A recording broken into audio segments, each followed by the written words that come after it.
Weather, very nice.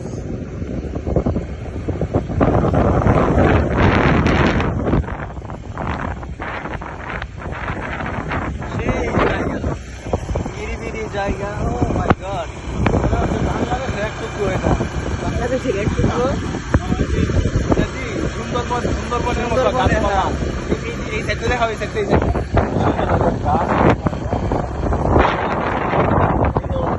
এই back সাইডটা এত সুন্দর, এত বড় একটা নদী। আচ্ছা এটা কি করে?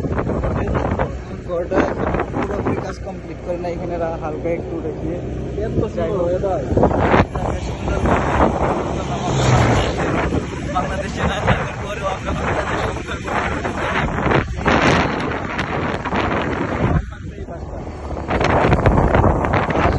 আবার হচ্ছে এই পাশে একটা মেয়ে নিয়ে আসছিল।